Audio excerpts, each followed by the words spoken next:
Salam sejahtera Bapak Ibu dimanapun Anda berada. Senang berjumpa kembali dengan Anda sekalian, khususnya di bulan Desember ini. Tidak terasa bahwa waktu begitu cepat berlalu. Hari bagaikan berlari, bulan bagaikan berjalan, dan tahun silih berganti. Sebentar lagi kita akan masuk ke tahun 2022. Dan sebagaimana di bulan Desember ini adalah bulan yang penuh dengan kesibukan-kesibukan, kegiatan-kegiatan yang dilakukan oleh hampir semua gereja di seluruh dunia. Karena di bulan Desember ini bagi umat Kristen ada satu momentum, satu event besar, yaitu merayakan kelahiran Yesus Kristus. Karena itulah di bulan Desember ini saya akan memberikan satu kupasan khotbah pengajaran tentang kelahiran Yesus Kristus sebanyak 5 sesi pertemuan. Nah, sebelum kita masuk ke pembahasan kita, terlebih dulu kita akan mendengarkan pujian dan penyembahan yang akan disampaikan oleh Bapak Pendeta Jonathan Prawira. Ada 3 lagu yang akan dibawakan oleh beliau. Lagu yang pertama adalah Natal di Hatiku. Artinya, Yesus memang pernah lahir. Tapi yang paling penting itu adalah Yesus harus lahir di dalam hati kita. Natal di hatiku. Jika Natal itu hanya di dalam ibadah, Natal itu di luar hati kita, maka perayaan Natal itu tidak kena sasaran. Lalu yang kedua, dari sorga dengan cinta. Ini melukiskan tentang Yesus Kristus yang adalah Roh Kudus. Roh Kudus turun ke dalam rahim Maria dan akhirnya lahirlah Yesus Kristus dari sorga turun ke dunia, dan itu adalah satu wujud cinta kasih Tuhan kepada manusia. Dan lagu yang ketiga adalah Hamba yang Baik dan Setia.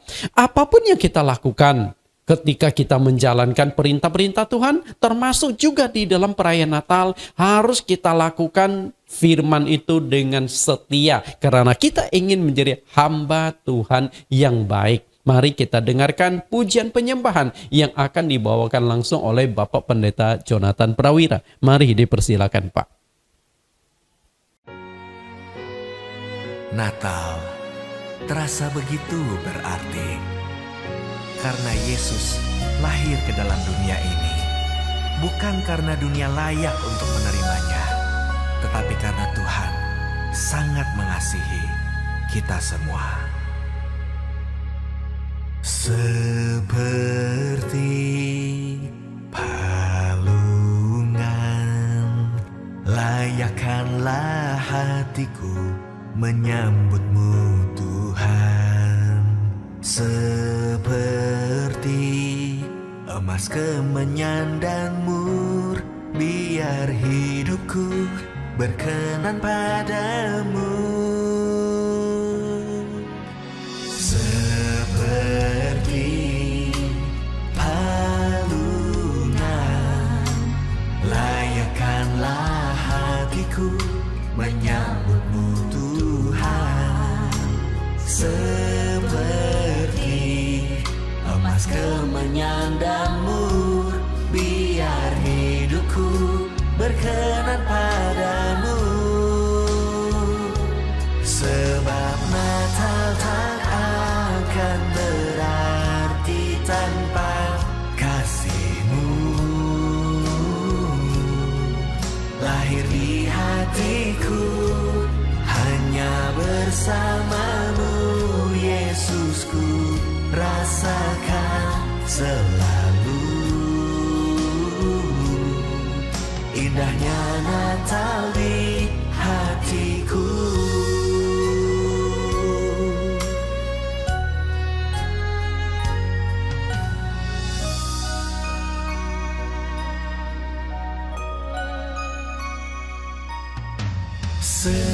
Seperti palungan, layakkanlah hatiku menyambutmu Tuhan.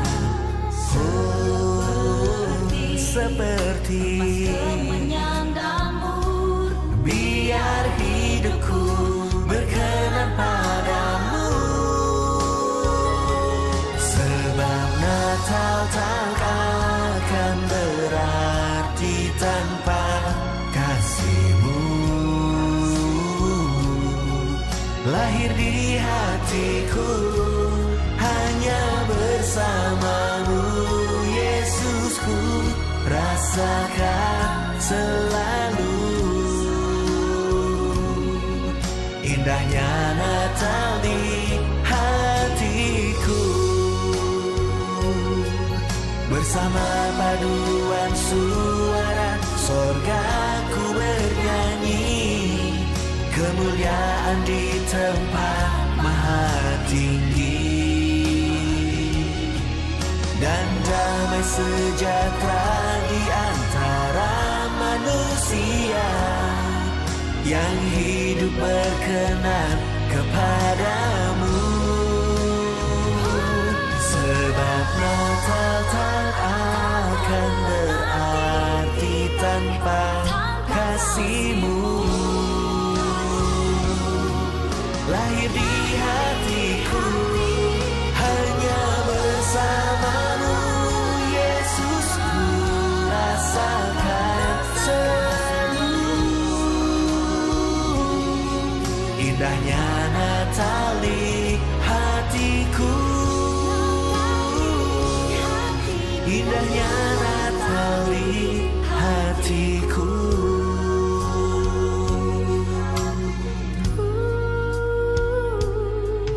Indahnya Natal di hatiku.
selamanya.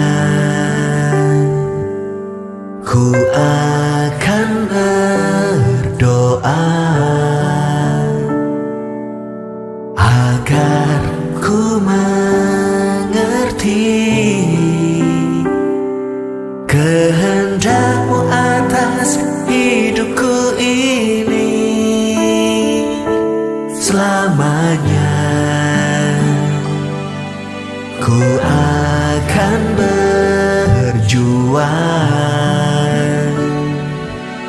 untuk memenuhi panggilan yang telah Engkau beri,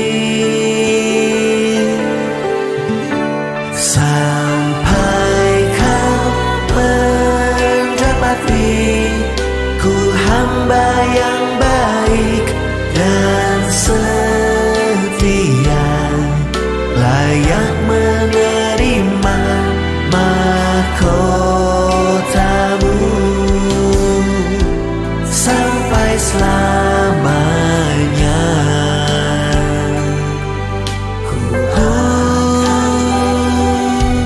Ku akan berjuang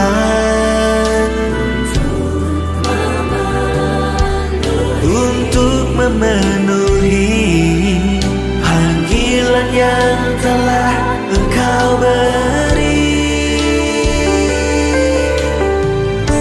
sampai Kau mendapati ku hamba yang baik dan setia, layak menerima mahkota-Mu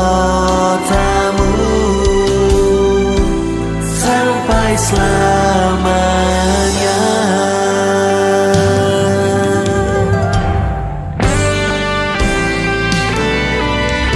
Apapun kelelahan kita selama di dunia akan terhapuskan oleh sukacita selamanya saat Tuhan berkata, "Baik pekerjaan-Mu, hai hamba-Ku yang baik dan setia. Masuklah dan turutlah dalam kebahagiaan Tuhan-Mu."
Kita sudah mendengarkan pujian penyembahan dan saat ini kita akan masuk ke dalam pembahasan firman Tuhan. Kita akan berdoa, mohon Tuhan Yesus pimpin kita. Di dalam nama Tuhan Yesus Kristus kami berdoa. Tuhan, terima kasih atas anugerah, kasih dan penyertaan-Mu sehingga minggu demi minggu berlalu, bulan demi bulan berlalu. Dan hari ini kami sudah memasuki bulan Desember, bulan yang terakhir dalam setiap tahunnya. Sebentar lagi kami akan memasuki tahun 2022. Semoga di tahun yang akan datang suasana COVID mulai terkendali sehingga kami bisa beraktivitas kembali, baik aktivitas di dalam pekerjaan kami maupun aktivitas di dalam pelayanan, khususnya aktivitas ibadah-ibadah kami. Tuhan Kau pimpin semuanya, Engkau punya kehendak, Engkau punya otoritas atas kehidupan di dunia, atas kondisi apapun yang terjadi di dunia. Kami percaya apapun itu Engkau tahu dan Engkau punya rancangan tersendiri yang merupakan misteri bagi kami semua. Dan Tuhan, di bulan Desember ini secara khusus hamba-Mu akan membahas tentang perayaan Natal. Tuhan, buka hati kami, pikiran kami, celikkan mata rohani kami, agar kami memahami sebuah kebenaran, dan kebenaran itu kami jalankan sesuai dengan kebenaran firman ini. Terima kasih Tuhan, kami siap untuk mendengarkan kebenaran firman. Di dalam nama Tuhan Yesus kami berdoa. Amin.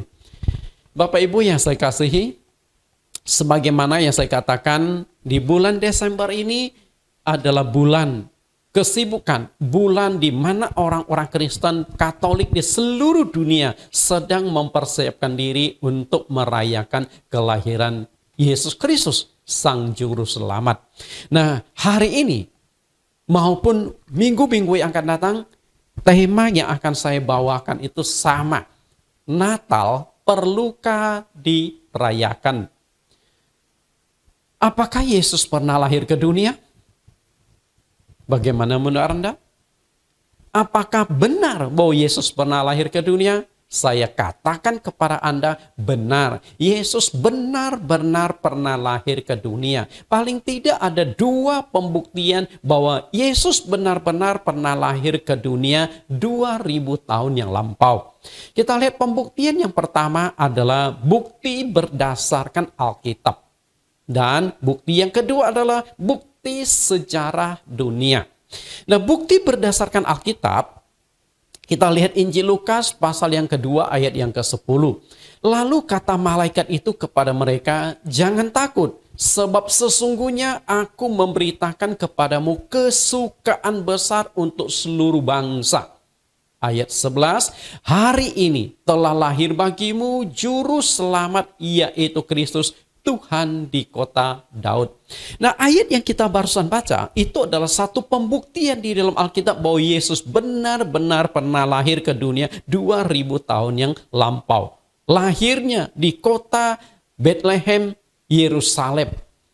Nah, kalau Yesus pernah lahir di dunia berdasarkan Alkitab, ini bisa diterima oleh pengikut-pengikut Kristus yang notabene menjadikan Alkitab itu sebagai firman Tuhan yang perlu diimani, perlu dipercayai. Tapi masalahnya adalah banyak orang yang bukan Kristen. Mereka punya kitab suci sendiri. Mereka punya agama dan kepercayaan sendiri. Maka jika kita hanya buktikan kelahiran Yesus Kristus berdasarkan kitab suci, tidak lengkap. Maka saya buktikan satu lagi, yaitu bukti berdasarkan sejarah dunia. Tidak bisa dipungkiri bahwa Yesus benar-benar pernah lahir ke dunia berdasarkan fakta sejarah. Yesus yang mensejarah. Kita lihat Matius pasal yang kedua ayat 2 sampai ayat yang ketiga. Dan bertanya-tanya, di manakah dia raja orang Yahudi yang baru dilahirkan?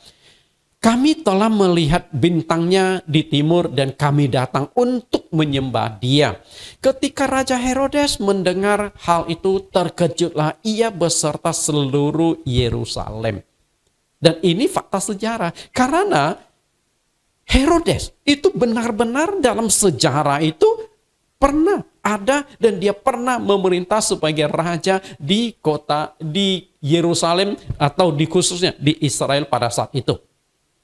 Dan bukti sejarah ini tercatat di dalam berbagai macam perpustakaan dan bukti sejarah itu disampaikan secara turun-temurun oleh para sejarawan-sejarawan yang tidak bisa dipungkiri. Dan bukti sejarah itu sudah terkenal di seluruh dunia dari 2000 tahun yang lampau sampai hari ini. Karena itu, kalau berdasarkan bukti sejarah, baik Kristen maupun non-Kristen, mau tidak mau harus menerima fakta sejarah ini. Karena itu, saya ingin katakan 100% Yesus pernah lahir ke dunia ini.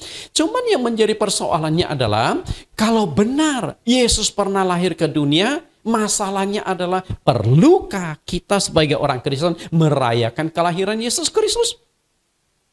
Perlu enggak? Bagi Anda umat Kristen, mungkin pertanyaan saya ini adalah pertanyaan yang aneh dan konyol. Sekali lagi, mungkin pertanyaan saya itu aneh dan konyol. Tapi coba kita hilangkan dulu rasa curiga, hilangkan dulu rasa prasangka, tapi kita benar-benar ingin mendalami Alkitab sebagai firman Tuhan.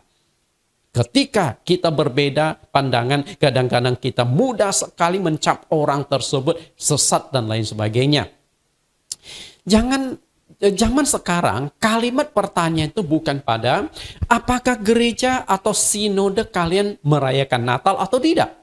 Bukan itu masalah pertanyaannya. Karena apa? Karena perayaan Natal sudah diterima 95%. Mungkin 5% lah yang masih tanda tanya perlu atau tidak perlu merayakan. Nah, sedikit sekali sinode yang mungkin berani menolak dengan tegas, oh Natal tidak perlu dirayakan. Dan itu Anda bisa cari di Google, sinode gereja mana yang tidak merayakan Natal. Nah, pertanyaannya sekarang adalah tanggal berapa gereja kalian merayakan Natal? Maka kalau kita bertemu dengan rekan-rekan hamba Tuhan, Pak Nathan, di gerejamu merayakan Natal kapan? Kami ingin sumbang pujian, kami ingin turut hadir dan sebagainya. Itu pertanyaan yang logisnya, betul? Karena itu bukan merayakan Natal atau tidak. Karena Natal itu sudah identik dan menyatu dengan kekristenan. Dengan kata lain, engkau mungkin dicap bukan orang Kristen ketika engkau tidak merayakan Natal. Itu yang terjadi Bapak Ibu. Oke? Karena itulah, kalau Anda hanya dicap bukan orang Kristen, masih mending Anda juga dicap sesat kalau Anda tidak merayakan Natal. Benar nggak? Coba deh. Ketika engkau tidak merayakan Natal, engkau pasti dijauhi, engkau pasti dikucilkan, engkau pasti dicap sesat. Itu sesat itu. Masa nggak merayakan kelahiran Yesus, Sang Juru Selamat? Konsekuensi logis ketika engkau tidak merayakan Natal, ketika engkau menggali sejarah tentang asal-usul perayaan Natal, engkau akan dicap tidak beriman. Oh, itu nggak percaya sama kelahiran Yesus. Jadi ketika kita gali sejarah ini, Yesus, bagaimana proses kelahiran Yesus, bagaimana sejarah menuliskan tentang kelahiran Yesus, seakan-akan kita dianggap tidak beriman, tidak percaya bahwa Yesus pernah lahir ke dunia. Bukan itu permasalahannya. Lalu yang kedua, ketika engkau mulai mempertanyakan, apakah Natal itu perlu dirayakan, engkau akan dicap ekstrim. Oh, itu ekstrim tuh ajarannya tuh. Masa Natal aja nggak boleh dirayakan? Betul? Kemudian ketika engkau mengatakan perayaan Natal tidak alkitabiah, langsung Anda dicap sesat. Benar nggak? Percayalah. Karena itu saya katakan ketika khotbah tentang suatu ajaran yang bertolak belakang dengan ajaran mayoritas, ajaran umumnya yang diterima, maka Anda harus mengalami konsekuensi logis, konsekuensi psikologis bahwa Anda akan dicap sesat. Saya ingin katakan kepada Bapak Ibu, ketika engkau punya suatu ajaran yang Anda sampaikan itu berbeda, bahkan bertolak belakang dengan ajaran mayoritas, ajaran yang diyakini, ajaran yang berlaku, ajaran yang diterima secara umum, percayalah bahwa Anda pasti dicap sesat. Apakah Anda siap dicap sesat? Memang tidak mudah. Memang tidak mudah untuk menerima konsekuensi tersebut. Tapi satu hal yang harus kita renungkan adalah sesat itu di mata siapa? Apakah sesat di mata Allah atau sesat di mata manusia? Kalau kita sesat di mata manusia, masa bodoh. Tapi kalau kita sesat di mata Tuhan, itu yang jadi masalah. Karena itu, yang bisa menyatakan kita sesat atau tidak, itu adalah Tuhan melalui firman-Nya. Kalau Anda bisa buktikan berdasarkan kebenaran-kebenaran firman Tuhan, walaupun ajaranmu berbeda dengan gereja atau sinode umumnya, berbeda dengan pendeta-pendeta umumnya, sepanjang engkau bisa buktikan berdasarkan kebenaran Alkitab, maka Tuhan tidak akan cap sesat kepada engkau. Walaupun orang lain, walaupun pendeta-pendeta mencap engkau sesat. Tapi engkau harus punya satu kependirian yang teguh bahwa kalau itu kebenaran, maka itu layak diperjuangkan. Saudara, Anda perhatikan di layar. Ajaran Tuhan Yesus sesat. Sekali lagi saya katakan, ajaran Tuhan Yesus sesat. Nah, mungkin Anda pasti nuding saya, lah kok Tuhan kita dikatakan sesat? Tunggu dulu, jangan sesat terlalu cepat. Nah, saya katakan ajaran Tuhan Yesus sesat itu adalah satu fakta yang tertulis di dalam Alkitab. Bukan saya yang menuduh, tetapi para pemimpin-pemimpin agama Yahudi yang menuduh bahwa Yesus itu ajarannya sesat. Kita lihat ayatnya. Matius pasal yang ke-27 ayat 62 sampai 64. Matius 27 ayat 62 sampai 64. Keesokan harinya, yaitu sesudah hari persiapan, datanglah imam-imam kepala dan orang-orang Farisi bersama-sama menghadap Pilatus. Ayat 63, dan mereka berkata, Tuan, kami ingat bahwa si penyesat itu sewaktu hidupnya berkata, sesudah 3 hari aku akan bangkit.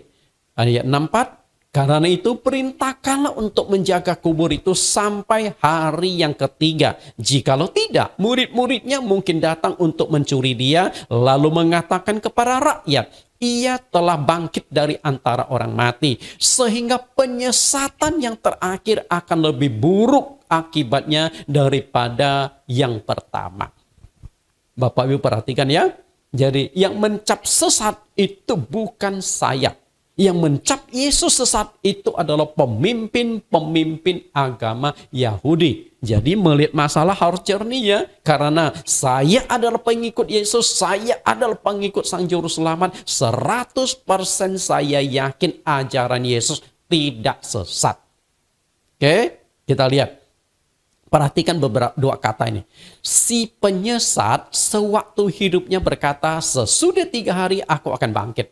Siapakah si penyesat yang dimaksudkan di sini? Tidak lain Yesus Kristus. Karena Yesus Kristuslah yang pernah mengatakan kepada pemimpin-pemimpin agama Yahudi, kepada pengikut-pengikutnya, sesudah aku mati 3 hari, aku akan bangkit dari kematian.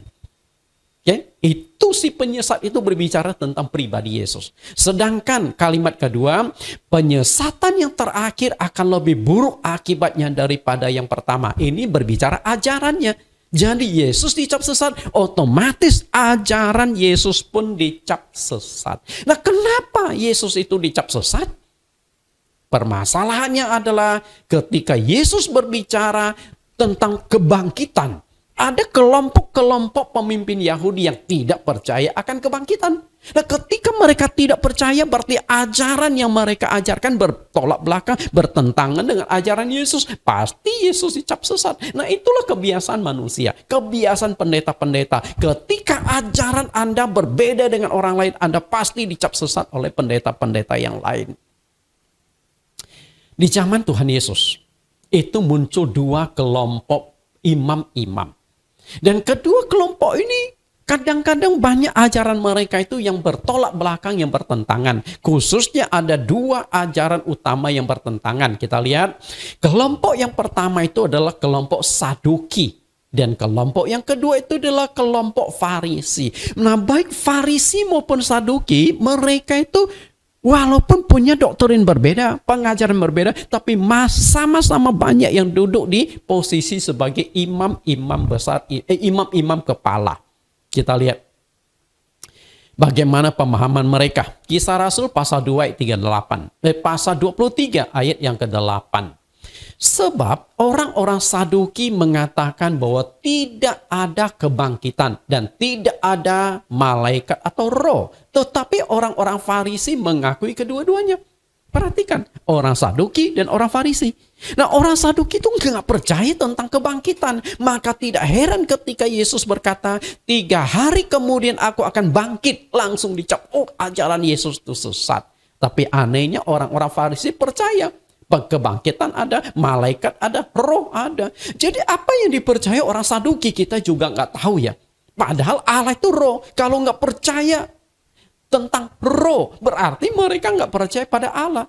Malaikat itu roh. Kalau mereka tidak percaya malaikat, sama juga tidak percaya kepada Allah. Karena malaikat itu adalah pelayan-pelayan Tuhan. Orang-orang Saduki ini tidak percaya akan kebangkitan Yesus. Karena itu ketika Yesus itu berkata, aku akan bangkit setelah 3 hari, mereka langsung mencap Yesus itu sesat. Tapi kelompok Saduki itu banyak yang menduduki jabatan sebagai imam-imam kepala. Artinya punya pengaruh yang sangat besar di dalam keyakinan, kepercayaan umat agama Yahudi. Itu yang menjadi persoalan. Dan kalau mereka punya jabatan tinggi, berarti mereka punya kuasa untuk menentukan sebuah kebenaran. Oke. Ketika saya membahas dan mempertanyakan, perlukah Natal itu dirayakan? Ada risiko psikologis yang saya harus hadapi. Tidak mudah Bapak Ibu. Tidak mudah. Yang pertama, saya akan dicap aneh dan ekstrim. Yang kedua, ini adalah ajaran yang melawan arus. Nah, kalau ajaran yang Anda sampaikan itu melawan arus itu berat sekali, capek sekali. Engkau akan diserang habis-habisan.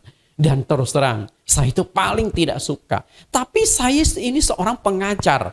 Tuhan memberikan talenta kepada saya untuk mengajar. Maka saya harus sampaikan kebenaran-kebenaran berdasarkan apa yang saya ajarkan. Dan konsekuensi psikologis yang ketiga itu adalah saya pasti dicap sebagai pendeta yang sesat. Itulah yang menjadi persoalan. Tapi apa yang harus saya lakukan? Kalau itu sebuah kebenaran, apakah saya harus diam? Apakah saya harus tutup mulut? Ya sudahlah daripada dicap sesat, daripada dicap ekstrim, daripada dikucilkan, lebih baik saya cari aman-aman saja. Khotbah tentang khotbah yang bisa diterima oleh umum. Bapak Ibu, saya bukan tipe pendeta yang berusaha untuk menyenangkan hati dan telinga manusia. Saya bukan pendeta yang mau menyenangkan manusia. Saya adalah hamba Kristus. Saya adalah hamba Tuhan. Nah, kalau saya hamba Tuhan, maka saya harus menyenangkan hati Tuhan. Khotbah-khotbah saya, walaupun tidak populer, walaupun tidak disukai oleh manusia, yang penting adalah disukai oleh Tuhan. Karena saya menyampaikan kebenaran-kebenaran firman Tuhan. Saya punya prinsip belajar kepada Rasul Paulus. Galatia pasal 1 ayat yang ke-10. Jadi bagaimana sekarang? Adakah ku cari kesukaan manusia atau kesukaan Allah? Adakah ku coba berkenan kepada manusia? Sekiranya aku masih mau mencoba berkenan kepada manusia, maka aku bukanlah hamba Kristus. Jadi yang namanya hamba Tuhan itu ada 2 model. 2 versi, hamba Kristus atau hamba manusia. Nah, kalau hamba Kristus, maka dia akan khotbah menyenangkan Tuhan, menyenangkan hati Kristus, karena dia adalah utusan Tuhan Yesus Kristus. Maka dia harus menyenangkan sang pengutus. Tapi kalau dia adalah hamba manusia, khotbahnya hanya untuk mendapatkan perhatian manusia, hanya untuk disanjung manusia, hanya untuk dibayar oleh manusia, karena memang hidup seorang pelayan Tuhan memang dari pelayanan, maka engkau bukan hamba Kristus. Tuhan Yesus pernah berkata, yang namanya hamba itu hanya 2 kemungkinan, hamba Mamon atau hamba Tuhan. Kalau engkau sudah hamba Mamon, maka engkau akan menjadi hamba manusia, hanya menyenangkan telinga manusia. Saya bukan pelayan seperti itu. Walaupun saya tahu bahwa khotbah-khotbah pengajaran ini tidak disukai oleh orang, tapi kita harus sampaikan, seorang hamba Tuhan harus siap untuk tidak populer. Saya tidak ingin populer, saya tidak ingin dikenal. Karena saya memberikan satu pengajaran dan saya tahu pengajaran yang saya sampaikan tidak mudah diterima oleh semua orang. Khususnya apalagi ketika saya membahas suatu ajaran yang bertentangan, ajaran yang berbeda dengan umumnya yang berlaku di masyarakat. Salah satu yang saya kupas pada saat ini adalah topik tentang Natal. Hamba Tuhan jangan berkhotbah hanya menyenangkan telinga jemaat karena dia dibayar. Jangan jadi nabi palsu. Hati-hati ya, hamba Tuhan jangan sampai jadi nabi palsu karena bisa terpeleset di dalam pelayanan hanya orientasi mencari uang dan kemuliaan. Karena itulah Rasul Petrus menegur dengan sangat keras. 2 Petrus pasal 2 ayat 3. Dan karena serakannya guru-guru palsu itu berusaha mencari untung dari kamu dengan cerita-cerita isapan jempol mereka. Tetapi untuk perbuatan mereka itu hukuman telah lama tersedia dan kebinasan tidak akan tertunda. Perhatikan. Mencari untung dari kamu. Untung dari kamu ini manusia. Kamu ini jemaat-jemaat. Kamu ini pengurus-pengurus gereja. Karena mereka lah yang membayar para pengkhotbah-pengkhotbah itu. Nah, karena pengkhotbah dibayar, maka supaya khotbahnya disukai, maka dia akan diundang kemana-mana. Dia akan berikan cerita-cerita isapan jempol. Hanya menyenangkan, segala humor lah, kemudian tradisi dimasukkan ke dalam khotbah-khotbahnya karena itu yang paling mudah diterima. Bapak Ibu yang saya kasih di dalam Tuhan, ketika saya mempertanyakan perlukah Natal itu dirayakan, tentu saya juga punya alasan-alasan argumentasi teologis maupun alkitabiah. Karena itulah dalam kesempatan ini saya akan berikan 10 alasan bahwa Natal tidak perlu dirayakan. Tapi sekali lagi bukan berarti saya tidak mengakui kelahiran Yesus. Saya 100% bahkan 1000% mengakui, menerima bahwa Yesus pernah lahir ke dunia. Tapi menerima kelahiran Yesus dengan memperingati atau merayakan kelahiran Yesus itu dua hal yang berbeda. Jangankan saya, orang-orang yang tidak percaya Yesus saja percaya Yesus pernah lahir ke dunia 2000 tahun yang lampau. Tapi apakah mereka merayakan? Enggak, karena mereka bukan pengikut Kristus. Lalu apakah pengikut Kristus mesti merayakan kelahiran Yesus? Kita akan kupas, oke? Nah, kupasan 10 alasan tidak merayakan Natal itu saya ambil dari buku yang saya tulis sendiri. Jadi Bapak Ibu, kalau Bapak Ibu ingin dapatkan buku ini secara soft copy atau buku ini secara e-book, saya akan emailkan kepada Bapak Ibu. Bapak Ibu bisa menghubungi saya sehingga Bapak Ibu bisa baca buku ini secara gratis. Saya akan berikan lewat email Bapak Ibu. Karena buku ini secara fisik ada dan juga saya buat dalam bentuk e-book. Artinya bisa baca di handphone, bisa baca di laptop Anda. Karena saya ingin agar Bapak Ibu mendapatkan banyak pengetahuan-pengetahuan tentang kebenaran. Nah, di dalam buku ini saya mengupas 10 alasan bahwa Natal itu tidak perlu dirayakan. Kita lihat ke 10 alasan tersebut. Tidak perlu merayakan Natal ini dikupas secara mendalam dalam buku yang saya tulis yang terdiri dari 196 halaman. Buku ini sudah saya tulis, sudah lama, 15 tahun yang lampau. Oke, karena itu buku ini sempat membuat heboh, membuat kontroversi. Tapi setelah itu hilang, maka saat ini saya ungkapkan kembali dengan harapan supaya Bapak Ibu mendapatkan pencerahan pengetahuan yang jelas tentang masalah Natal. Kita lihat 10 alasan yang saya cantumkan di dalam buku itu. Pertama, tidak ada perintah dari Tuhan. Yang kedua, makna Natal telah mengalami pergeseran. Yang ketiga, perayaan Natal merupakan sebuah tradisi. Yang keempat, Yesus adalah Allah yang kekal. Yang kelima, agar tidak terjebak dalam penyesatan iblis. Yang keenam, firman Tuhan tidak boleh ditambah atau dikurangi. Yang ketujuh, 25 Desember itu adalah hari lahirnya Dewa Matahari. Yang kedelapan, Natal banyak mengandung unsur dan dongeng. Unsur tahayul dan dongeng. Kesembilan, para rasul tidak pernah merayakan Natal. Dan yang ke-10, Natal banyak mengandung unsur penyembahan berhala. Karena itu kita akan kupas ke 10 poin tersebut. Nah, saya akan kupas. Perlukah Natal dirayakan? Dari buku ini ada 5 kali pertemuan. Dan setiap kali pertemuan saya kupas 2 poin atau 2 subjudul. Sehingga lengkaplah 5 kali khotbah. Volume 1 sampai volume yang kelima. Oke, kita akan masuk ke pembahasan kita. Yang pertama, tidak ada perintah dari Tuhan. Sekali lagi saya katakan, perayaan Natal tidak ada perintah dari Tuhan. Natal ada, perintah tidak ada. Perintah Tuhan dan tidak diperintahkan oleh Tuhan. 2 hal ini harus kita lihat dengan jelas. Perintah Tuhan berarti itu harus dilakukan. Karena memang ada perintah. Tapi kalau tidak ada perintah Tuhan, berarti tidak perlu dilakukan.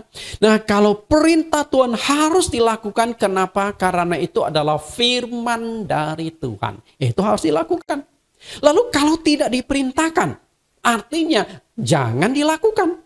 Karena jika engkau lakukan, maka engkau akan memegang ajaran dari manusia.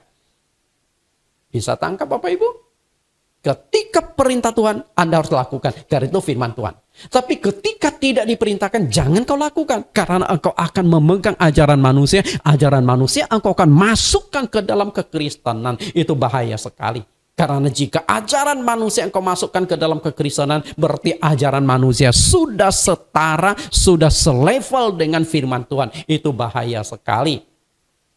Silakan Anda buktikan satu saja ayat perintah untuk merayakan Natal.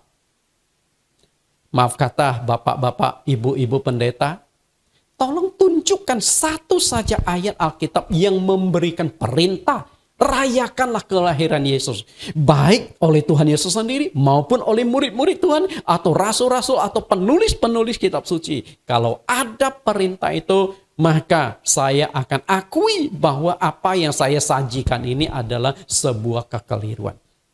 Kita lihat Amsal pasal 30 ayat 5 sampai 6. Amsal 30 ayat 5 sampai 6. Semua firman Allah adalah murni. Ia adalah perisai bagi orang-orang yang berlindung padanya. Jangan menambahi firman-Nya supaya engkau tidak ditegurnya dan dianggap pendusta. Jelas di sini? Firman Tuhan itu sudah murni. Nah, kalau sudah murni, jangan dikutak-katik, jangan ditambah, jangan dikurangi. Ketika engkau menambahi firman Tuhan, maka engkau akan ditegur oleh Tuhan sendiri. Saya tidak akan menegur dan saya tidak punya kapasitas menegur Anda, tapi Tuhan akan menegur Anda dan Tuhan akan berkata, pendusta lo. Oke? Silakan buktikan satu saja perintah ayat Alkitab Natal dirayakan. Nah, kalau tidak ada, bukankah hamba-hamba Tuhan akhirnya mendustai jemaat? Oh, Natal harus dirayakan, Natal harus dirayakan. Jemaat kan patokannya kepada hamba Tuhan. Karena itu harus hati-hati ketika kita menyampaikan sebuah kebenaran. Kalau memang tidak ada di Alkitab, jangan ditambah-tambahkan menjadi sebuah ajaran yang harus dijalankan. Kitab Perjanjian Baru selesai ditulis dan dikumpulkan ratusan tahun setelah kelahiran Yesus Kristus. Ratusan tahun. Pada tahun 397 Masehi, dalam sebuah kongres, yaitu Kongres Carthago ketiga, baru diakui secara sah sebagai Alkitab. Artinya, kitab suci Perjanjian Baru di tahun 397 Masehi baru dilegalkan, diresmikan. Oh, ini kitab suci bagi orang Kristen. Artinya, ratusan tahun sesudah kelahiran Yesus Kristus. Nah, jika Natal itu memang perlu dirayakan, pasti salah satu dari penulis Perjanjian Baru itu memasukkan perintah perayaan Natal itu. Petrus, Yakobus, Yohanes, khususnya Yohanes yang banyak mendapatkan wahyu-wahyu Tuhan. Kalau perlu bahwa Natal itu dirayakan, pasti Yohanes sudah mendapat wahyu dari Tuhan. Tuhan Yesus berkata, Yon, tolong dituliskan ya di dalam kitab wahyu. Natal harus dirayakan. Kelahiranku harus dirayakan. Adakah itu perintah? Nah, atau Paulus, seorang rasul yang paling banyak menulis kitab suci, sangat berhikmat di dalam penulisan kitab suci. Dan dia berkata, apa yang ku terima itu ku sampaikan kepada engkau. Aku terima itu dari Tuhan. Itu dicatatkan di 1 Korintus pasal yang ke-11 ayat 23. Dia berkata, apa yang kau terima dari Tuhan. Lalu di Galatia pasal 1 ayat 11-12, Paulus berkata, Injil yang aku sampaikan bukan Injil manusia, bukan manusia yang mengajarkan kepadaku. Aku bukan menerimanya dari manusia, tapi aku menerimanya dari pernyataan Yesus Kristus. Kalau memang Natal itu perlu dirayakan, Tuhan Yesus sudah sampaikan kepada Paulus, dan dia sudah menulis di dalam kitab-kitab yang dia tulis, minimal ada 13 kitab. Tapi kita tidak temukan satu perintah pun untuk merayakan kelahiran Yesus. Nah, kalau tidak ada, kenapa perlu diperdebatkan lagi? Kenapa kita harus menuduh atau mencap orang, engkau tidak merayakan Natal, engkau sesat loh. Padahal memang tidak pernah diperintahkan di Alkitab. 17 Agustus. Sebagai warga negara Indonesia, setiap tanggal 17 Agustus kita melakukan suatu perayaan secara nasional. Yang disebut Hari Kemerdekaan Negara Kesatuan Republik Indonesia. Alangkah lucu dan anehnya jika ada warga negara Indonesia yang ikut-ikutan merayakan dan memasang bendera tanpa mengerti apa dan mengapa ia melakukan. Tuh, lihat tetangganya di bulan menjelang Agustus naikkan bendera. Lalu setelah lihat kiri kanan, banyak yang pasang bendera. Biar aku nggak dikucilkan, aku pasang bendera juga aja. Tapi dia nggak tahu ngapain pasang bendera. Kan aneh. Tapi Anda tahu nggak? Mayoritas umat Kristen di dunia itu merayakan Natal hanya menuruti naluri ikut-ikutan tanpa mengerti asal-usul perayaan Natal itu sendiri. Ikut-ikutan. Berapa persen umat Kristen yang benar-benar mengerti, benar-benar menggali, benar-benar memahami sejarah tentang perayaan Natal? Berapa persen? Tidak sampai 10%. Karena apa? Mayoritas 90% sinode, mayoritas 90% umat Kristen di seluruh dunia merayakan Natal. Kalau mereka benar-benar memahami sejarah Natal, bagaimana Natal itu pertama kali diperkenalkan, dimasukkan menjadi ajaran kekristenan, saya nggak yakin bahwa dia tetap merayakan Natal. Karena mengerti. Tapi karena tidak mengerti, ya Anda lakukan. Tapi itu saya katakan naluri ikut-ikutan. Seorang hamba Tuhan harus siap untuk tidak populer. Artinya, di mata manusia ajarannya itu bertentangan dengan ajaran umum. Seorang hamba Tuhan ajarannya tidak boleh ikut arus mayoritas. Demikian pula seorang umat Kristen, Anda melakukan ibadah mengikuti suatu ajaran, jangan ikut-ikutan. Oh, gereja ini begini, saya ikut begini. Gereja itu begini, saya ikut begini. Tidak boleh. Engkau harus punya prinsip yang jelas. Karena itulah penulis Ibrani berkata, Ibrani pasal 2 ayat 1, karena itu harus lebih teliti kita memperhatikan apa yang telah kita dengar, supaya kita jangan hanyut di bawah arus. Teliti, gali. Apapun ajaran-ajaran itu engkau harus teliti ulang. Engkau harus gali ulang. Benar nggak sih? Sesuai Alkitab nggak sih? Karena seringkali kita tuh menerima ajaran turun-temurun, kita jalankan tanpa meneliti lebih jauh. Inilah yang disebut dengan hanyut di bawah arus. Arus besar merayakan Natal, maka kita merayakan Natal. Karena itu, berapa persen orang yang berani berjalan lawanan arah? Mayoritas merayakan Natal. Tahu-tahu dia jalan berbeda. Kami tidak merayakan Natal. Hanya berapa persen? Ingat loh, Tuhan Yesus katakan, banyak yang dipanggil, tetapi sedikit yang dipilih. Anda mau menjadi orang yang dipilih atau tidak? Kalau Anda ingin jadi orang yang dipilih Tuhan, hanya sedikit. Banyak jalan yang lebar. Banyak orang ikuti. Banyak orang masuk, tapi ujungnya itu menuju pada kebinasaan. Ikan yang hidup adalah ikan yang bisa berenang melawan arus. Karena itu jadilah ikan yang hidup, ikan yang berkenan kehadirat Tuhan. Apa sih dampak memegang ajaran manusia? Ketika ajaran yang engkau sampaikan itu tidak ada di Alkitab, maka itu adalah ajaran manusia. Lalu dampaknya itu apa? Kita lihat perkataan Tuhan di Matius pasal 15 ayat 8 sampai 9. Bangsa ini memuliakan aku dengan bibirnya, padahal hatinya jauh daripadaku. Perhatikan dengan jelas. Hatinya jauh daripadaku. Artinya secara bibir kita memuji Tuhan, kita menyembah Tuhan, tapi hati kita tuh jauh dari Tuhan. Secara lahiriah, sedangkan mulut kita merayakan Natal besar-besaran, tapi hati kita ada kelahiran Yesus enggak. Karena itu, menurut saya prihatin sekali orang Kristen. Kalau Yesus itu hanya lahir 1 tahun sekali di bulan Desember, tapi di hatinya Yesus tidak lahir. Lebih baik Anda tidak merayakan Natal, tapi Yesus lahir di dalam hati Anda. Itu jauh lebih penting. Yesus lahir setiap hari di hatiku. Yesus akan memperbaharui hidupku. Itu jauh lebih penting, Bapak Ibu yang saya kasih. Lalu ayat yang ke-9. Percuma mereka beribadah kepadaku, sedangkan ajaran yang mereka ajarkan itu ialah perintah manusia. Tuhan berkata percuma. Percuma itu artinya sia-sia. Tidak ada manfaatnya, tidak ada gunanya. Percuma beribadah kepada Tuhan. Dalam ibadah, Anda harus korbankan 3 hal yang sangat penting. Korban waktu, korban uang, korban tenaga. Korban waktu, sekali ibadah itu minimal 4 jam. Kalau sekarang ibadah online, mungkin Anda hanya butuh 2 jam. Karena rata-rata ibadah, pujian, penyembahan, ibadah sampai doa penutup ya kurang lebih 2 jam. Tapi kalau ibadah gedung, ibadah offline, masih Anda harus perhitungkan waktu perjalanan.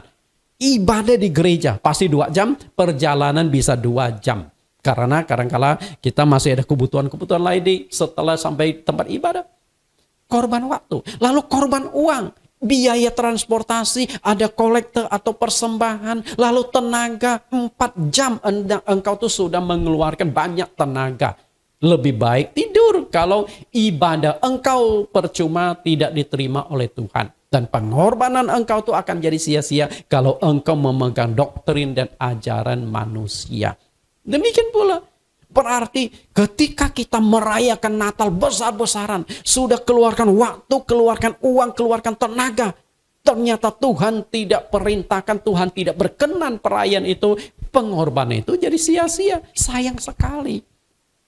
Bapak Ibu yang saya kasihi. Mungkin Anda berkata, Pak Nathan, bukankah ada perayaan Natal di Alkitab?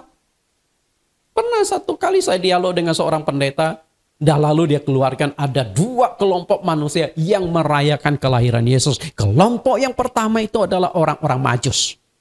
Orang-orang Majus datang dari negeri yang jauh, daerah Irak atau Iran. Datang ke kota Yerusalem untuk menyembah Yesus.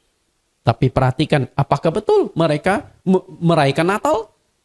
Mereka itu hanya mendapatkan informasi, oh seorang raja besar telah datang. Mereka merayakan Natal bagaimana? Mereka belum percaya, bukan orang Kristen. Mereka masih penyembah berbagai macam dewa-dewa di langit. Mereka itu adalah ahli perbintangan. Kemungkinan mereka itu menyembah banyak planet-planet. Menyembah bintang-bintang di langit. Setiap malam mereka perhatikan peredaran bintang. Karena dewa mereka ada di atas. Dan mereka temukan, wah ada satu dewa yang luar biasa telah lahir. Makanya mereka datang ke istana Herodes, datang ke Yerusalem untuk mencari. Lalu kelompok yang kedua adalah gembala-gembala di padang. Nah, apakah betul gembala di padang merayakan kelahiran Yesus? Enggak, mereka tuh hanya dapatkan informasi. Oh, telah lahir bagimu juru selamat yang disampaikan oleh malaikat-malaikat. Oh, itu baru lahir kok, baru dapat informasi kok. Bagaimana mereka merayakan? Bapak Ibu yang saya kasih, harus bedakan dengan jelas. Pada awal kelahiran Yesus Kristus, memang perlu sekali adanya pemberitaan kelahiran Sang Juru Selamat dunia. Penting. Melalui siapa? Ya melalui orang-orang Majus dan para gembala-gembala di padang. Perlu sekali. Karena kalau tidak melalui orang Majus yang membuat heboh, tidak melalui gembala-gembala di padang, bagaimana kita tahu bahwa Yesus pernah lahir ke dunia? Nah, bila Setelah seluruh dunia telah tahu bahwa Yesus memang pernah lahir ke dunia, maka tujuan pemberitaan itu telah tercapai. Artinya, nggak usah dilakukan lagi. Karena tujuannya sudah tercapai. Semua orang sudah tahu Yesus sudah lahir ke dunia atau Yesus pernah lahir ke dunia. Karena itu, para rasul dan jemaat gereja awal tidak pernah merayakan kelahiran Yesus Kristus. Kenapa? Karena memang tidak diperintahkan. Maka mereka tegas. 1 Korintus 4 ayat yang ke-6. Perhatikan apa yang dikatakan Paulus. Saudara-saudara, kata-kata ini aku kenakan pada diriku sendiri dan pada Apolos. Karena kamu, supaya dari teladan kami, kamu belajar apakah arti ungkapan jangan melampaui yang tertulis. Yang ada tertulis. Supaya jangan ada di antara kamu yang menyombongkan diri dengan jalan mengutamakan yang satu kepada yang lain. Perhatikan kata Paulus, dari teladan kami, kamu belajar. Artinya, kalau kita mau mengetahui kebenaran doktrin, belajarlah pada rasul-rasul. Karena gereja awal, gereja zaman rasul-rasul, belum ada sinode-sinode, maka saya katakan doktrin, ajaran yang disampaikan oleh rasul-rasul itu masih alkitabiah.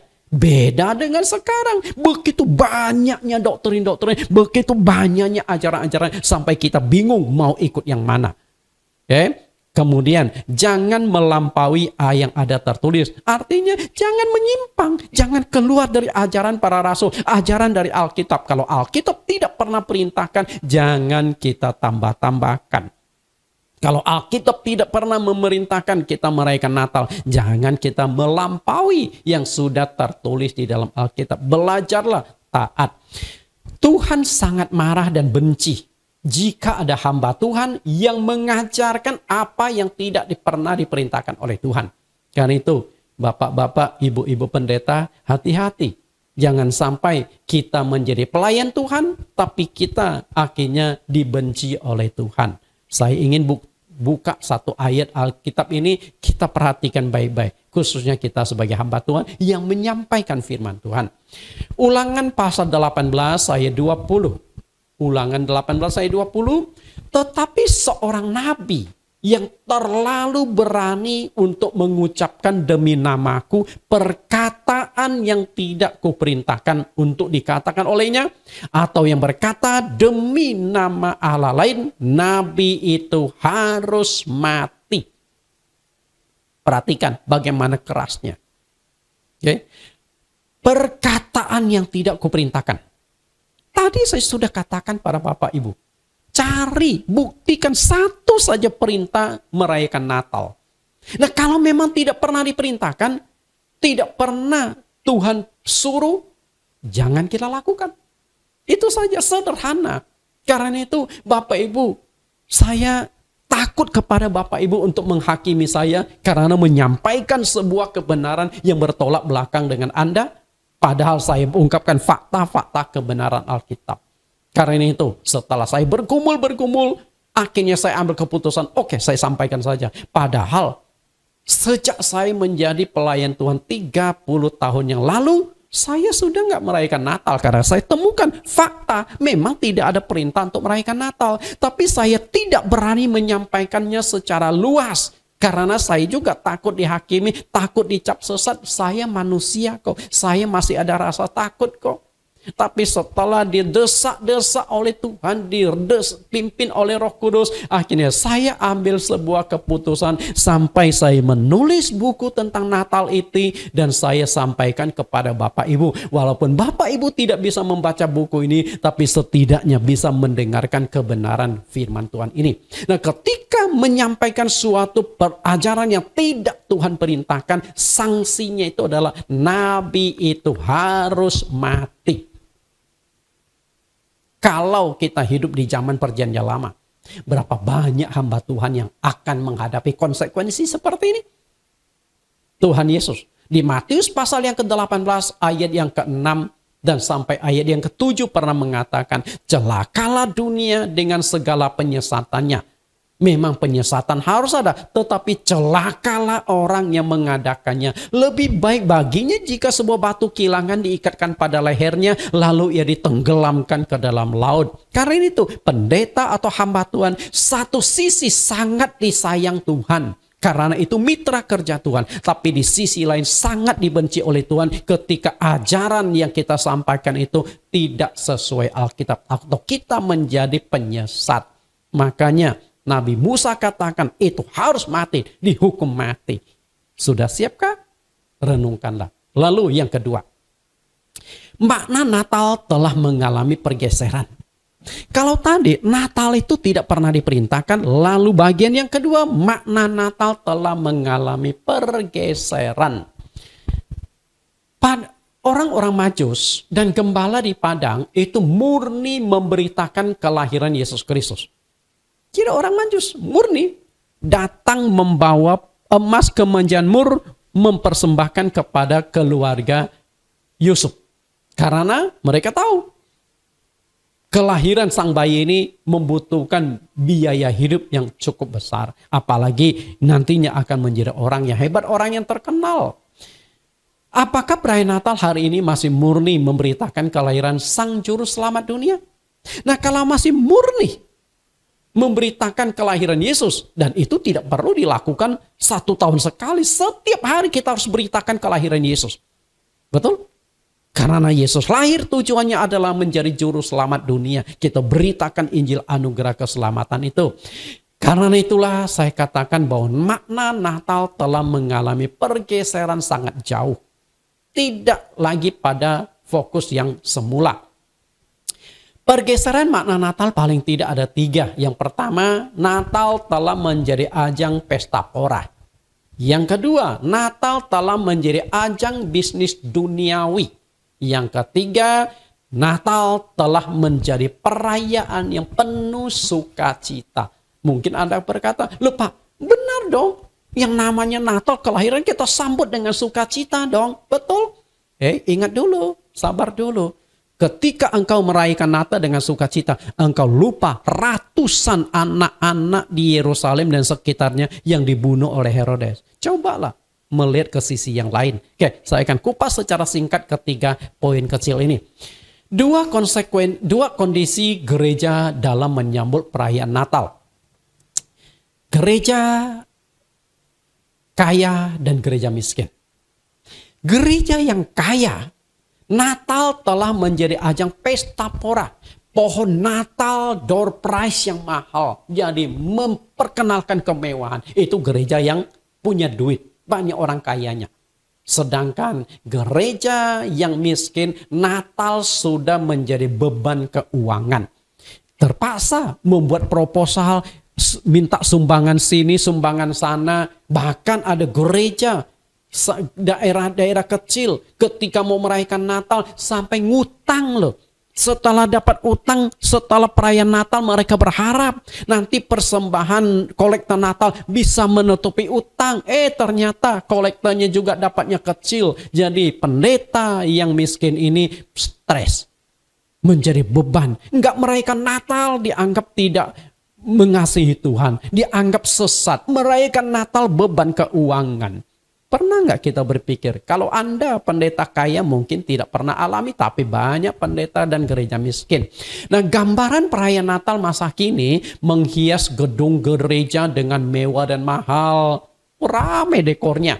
Lomba membeli pohon Natal yang terbesar dan termahal. Aksesorisnya mahal-mahal, tinggi rendahnya, besar kecilnya pohon Natal menentukan harganya. Bahkan saya pernah melihat di Google ada pohon Natal yang harganya mencapai 30 miliar. Bayangkan 30 miliar. Padahal kalau 30 miliar itu kita pakai untuk beritakan Injil, berapa banyak jiwa yang diselamatkan. Lalu ada pesta pora dengan banyak menu makanan yang mahal. Kemudian berbagai perlombaan, acara-acara dan hadiah-hadiah yang mahal. Kemudian door prize yang mahal dan banyak dan mahal. Lihat. Hampir semua perayaan Natal ujung-ujungnya itu ada door prize. Maka tidak heran ketika ada perayaan Natal Gereja tuh nggak muat sampai pasang tenda. Tapi setelah perayaan Natal selesai, gereja kembali sepi lagi. Kenapa? Karena mengejar door prize-nya. Bahkan saya pernah mengikuti ada satu gereja ketika merayakan Natal, door prize-nya mobil. Wah, dahsyat. Luar biasa. Kalau door prize-nya onta yang pernah ditunggangi oleh Tuhan Yesus atau Yusuf atau Maria, ya masih boleh lah ya. Lalu mengenakan pakaian yang mahal-mahal, pakaian baru, lalu mengadakan tur keliling daerah, bahkan ada yang tur sampai ke luar negeri. Makanya salah satu momen orang tur ke Israel itu adalah momen perayaan Natal di bulan Desember. Betul, itu lagi rame-rame kalau bulan Desember ini. Sungguh sangat kontras dan bertolak belakang dengan kondisi saat kelahiran Yesus. Seperti apa kelahiran Yesus? Kita lihat Lukas pasal 2 ayat 6-7. Ketika mereka di situ, tibalah waktunya bagi Maria untuk bersalin. Dan ia melahirkan seorang anak laki-laki, anaknya yang sulung, lalu dibungkusnya dengan lampin dan dibaringkannya di dalam palungan. Karena tidak ada tempat bagi mereka di rumah penginapan. Perhatikan, betapa memprihatinkannya kelahiran Yesus Kristus. Betapa menyedihkan. Saat itu Maria dengan Yusuf sedang perjalanan pulang ke kampung halaman ikut sensus penduduk yang diperintahkan oleh Kaisar Agustus. Dan di saat itulah Maria melahirkan. Mungkin capek kalau melakukan perjalanan panjang ya. Sehingga apakah sudah waktunya melahirkan atau tidak. Yang penting Maria itu mengandung tua pada saat itu. Jadi ada pendeta sampai menghitung, oh benar, setelah hitung kiri kanan bukti ayat tanggal 25 Desember, Yesus lahir persis tanggal 25 Desember. Betul kan? Seringkali tanggal kelahiran bisa lebih cepat atau bisa lebih lambat.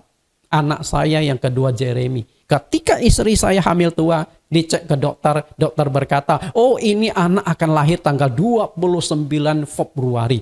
Dan saya sama istri, waduh, yang namanya 29 Februari, 4 tahun sekali baru ketemu tanggal 29. Betul? Artinya anak saya ulang tahunnya 4 tahun sekali. Waduh. Akhirnya apa yang terjadi? Tanggal 27 Februari. Nah kalau tanggal 27 Februari setiap tahun ada itu tanggal itu. Ya, jadi bisa bergeser. Sepanjang hidupnya 30 tahun, Yesus juga memberikan gambaran arti kesederhanaan. Lahir dari keluarga yang sangat sederhana, yaitu dari tukang kayu. Kemudian tidak mempunyai tempat tinggal yang menetap. Makanya Yesus berkata, serigala punya liang, burung punya sarang, tapi anak manusia tidak punya bantal untuk meletakkan kepalanya. Prihatin sekali. Karena dia memang harus beritakan Injil dari satu tempat ke tempat lain. Nggak ada tempat yang menetap. Tidak punya uang.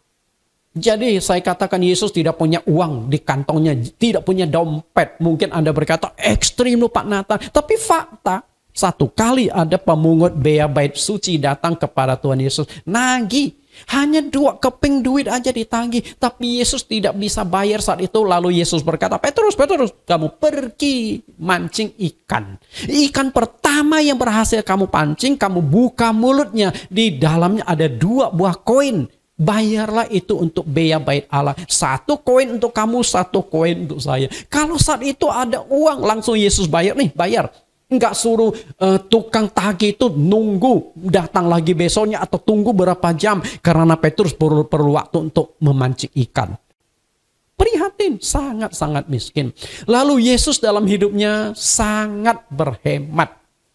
Kenapa? Karena itu gambaran kesederhanaan. Ketika dia merubah 5 roti, memberi makan 5.000 orang dengan 5 roti dan 2 ikan. Yesus berkata, kumpulkan yang sisa. Terdapat 12 bakul. Itulah kesederhanaan dari Tuhan. Nah, kalau sederhana begitu, layakkah kita merayakan Natal besar-besaran, jor-joran? Raja segala raja memilih lahir dan hidup dalam kesederhanaan. Itu memberikan gambaran mengapa Yesus tidak pernah meminta kelahirannya itu dirayakan. Tetapi yang diminta itu adalah kematiannya yang diperingati. Kalau memang Natal perlu dirayakan, Yesus sudah pasti minta. Dan dia berhak kok. Dan tidak ada yang menentang. Buktinya kematiannya dia minta. Betul? Kematiannya dia minta untuk diperingati. Nah, kenapa Yesus tidak meminta kelahirannya dirayakan? Karena kelahiran itu identik dengan pesta pora. Dan Tuhan berkata, jangan sampai kita terjebak dalam pesta pora. Lukas 21 ayat 34. Lukas 21 ayat 34. Jagalah dirimu, supaya hatimu jangan syarat oleh pesta pora dan kemabukan serta kepentingan-kepentingan duniawi.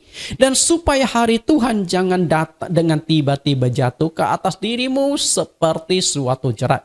Hati-hati, artinya waspada. Jangan tersyarat dengan pesta pora, kemabukan. Berapa banyak anak-anak muda ketika merayakan Natal, apalagi liburan, setelah ibadah Natal selesai, lalu malamnya mereka kumpul dengan teman-teman, dan salah satu teman dalam berkumpul itu adalah minuman keras, mabuk-mabukan. Apakah itu layak? Kepentingan-kepentingan duniawi. Karena itu yang namanya memperingati kelahiran, kematian, kita lihat kedua ini. Mana yang perlu diperingati? Kelahiran tidak diperintahkan, sedangkan kematian diperintahkan Tuhan. Ingatlah akan aku. Betul? Ketika malam terakhir Yesus akan ditangkap, dia mengadakan perjamuan kudus, perjamuan malam, lalu Yesus mengambil roti, inilah tubuhku. Lalu mengambil anggur, inilah darahku, darah yang ditumpahkan untuk menembus banyak dosa. Dan dia berkata, peringatilah akan aku. Kematiannya disuruh, tapi kelahirannya tidak disuruh. Nah, apa yang tidak pernah diperintahkan oleh Tuhan, jangan kita merasa lebih pintar, lebih kreatif, dan penuh dengan inisiatif melakukannya untuk Tuhan. Belum tentu Tuhan itu senang, karena Tuhan tidak mungkin melanggar firman-Nya sendiri. Amsal 36, jangan menambahi firman-Nya supaya engkau tidak ditegurnya dan dianggap pendusta. Jangan ditambah-tambahi yang tidak diperintahkan lalu kita lakukan. Orang yang setia tidak akan pernah menambah ataupun tidak akan pernah mengurangi firman Tuhan. Karena itulah Nabi Musa katakan dengan jelas di Ulangan 12 ayat 32. Segala yang kuperintahkan kepadamu haruslah kamu lakukan dengan setia. Janganlah engkau menambahinya ataupun menguranginya. Penegasan Nabi Musa, karena dia mendapatkan perintah dari Tuhan, firman dari Tuhan, itu nggak boleh ditambah dan tidak boleh dikurangi. Nah, kalau memang perayaan Natal tidak pernah diperintahkan, jangan kita tambah-tambahin. Akan lebih mulia dan lebih diperkenan Tuhan Yesus bila uang yang begitu banyak untuk perayaan Natal yang mewah, meriah, dengan door prize yang mahal-mahal disumbangkan untuk menolong para janda dan orang miskin. Lebih berharga. Seperti yang saya katakan tadi, pohon Natal puluhan miliar, 30 miliar. Alangkah indahnya kalau Anda gunakan uang itu mendirikan panti-panti asuhan, memberikan subsidi-subsidi pendidikan, menolong anak-anak yang putus sekolah, sangat lebih berarti untuk masa depan mereka. Dan ketika kita lakukan itu, maka tujuan Natal telah tercapai. Tujuan kelahiran Yesus telah tercapai. Kenapa demikian? Karena Yesus lahir ke dunia adalah memberikan perhatian khusus kepada orang-orang miskin dan sengsara. Lukas 4 ayat 17-18. 17-19. Lukas 4 ayat 17. Kepadanya diberikan kitab Nabi Yesaya, dan setelah dibukanya ia menemukan nas di mana ada tertulis, Roh Tuhan ada padaku oleh sebab ia telah mengurapi aku untuk menyampaikan kabar baik kepada orang-orang miskin, dan ia telah mengutus aku untuk memberitakan pembebasan kepada orang-orang tawanan dan penglihatan bagi orang-orang buta, untuk membebaskan orang-orang yang tertindas, untuk memberitakan tahun rahmat Tuhan telah datang. Perhatikan, untuk menyampaikan kabar baik kepada orang-orang miskin, itulah kelahiran Yesus. Makanya kenapa Yesus lahir di keluarga miskin? Supaya Yesus bisa dekati orang-orang miskin. Okay? Kalau Yesus lahir dari keluarga bangsawan, lahir dari keluarga kaya raya, dia nggak bisa jangkau orang miskin. Dia nggak bisa dekati orang miskin. Karena orang miskin dengan orang kaya itu jomblang. Tapi kalau dia lahir dari keluarga miskin, Yesus bisa dekati orang miskin. Nah, tinggal orang kaya mau rendah hati nggak, datang kepada orang yang miskin, datang kepada keluarga tukang kayu, yaitu Yesus Kristus. Itu saja. Natal bukan hanya menonjolkan pesta pora yang penuh dengan kemewahan. Sejak zaman dulu, Natal juga telah menjadi ajang bisnis di seluruh dunia. Inilah yang disebut dengan bisnis kelahiran Yesus. Mungkin kalimat ini tidak enak didengar, bisnis kelahiran Yesus. Tapi itu adalah satu fakta yang tidak bisa kita pungkiri.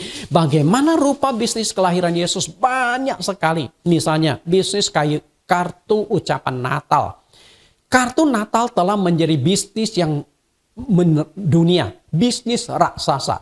Pada tahun 1949 saja, salah satu badan PBB UNICEF berhasil menjual 100 juta eksemplar kartu Natal. Perhatikan di tahun 49 loh. Saat itu memang belum ada handphone. Mungkin sekarang orang kirim-kirim kartu Natal ucapan dengan handphone ya. Tapi zaman dulu belum ada. Dalam satu momen Natal saja 100 juta kartu Natal dikirimkan. Mungkin tujuannya baik, duitnya dipakai untuk badan UNICEF, menolong orang-orang yang memang membutuhkan.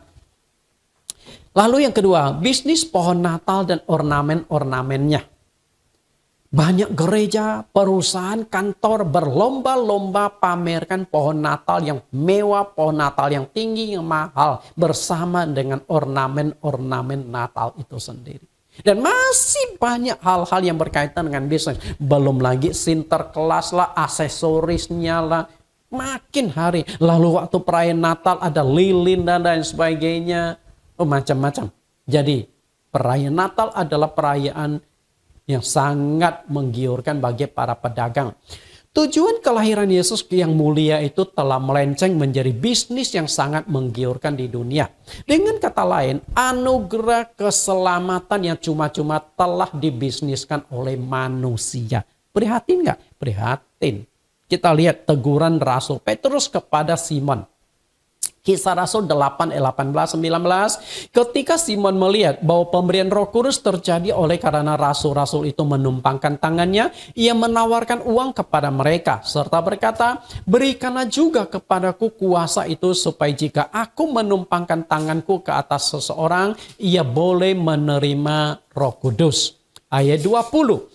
Tetapi Petrus berkata kepadanya, binasalah kiranya uangmu itu bersama dengan engkau. Karena engkau menyangka bahwa engkau dapat membeli karunia Allah dengan uang. Tidak ada bagian atau hakmu dalam perkara ini. Sebab hatimu tidak lurus di hadapan Allah. Perhatikan ya, saya cetak merah. Teguran yang begitu keras dari Petrus kepada tukang sihir yang telah bertobat tapi masih bermasalah dengan pertobatannya. Seorang dukun yang orientasi kedukunannya adalah mencari uang sebanyak-banyaknya. Maka mereka melihat kuasa Petrus, kuasa rasul lain, lalu menawarkan, nanti kamu transfer kuasa itu, biar aku tumpangkan tangan orang dapat Roh Kudus, nanti dia bayar ke aku. Jadi transaksi. Nah demikian pula Natal. Itu momen yang sangat indah. Yesus lahir ke dunia menyelamatkan dosa manusia. Tujuan satu-satunya. Tapi hari ini Natal dibisniskan besar-besaran.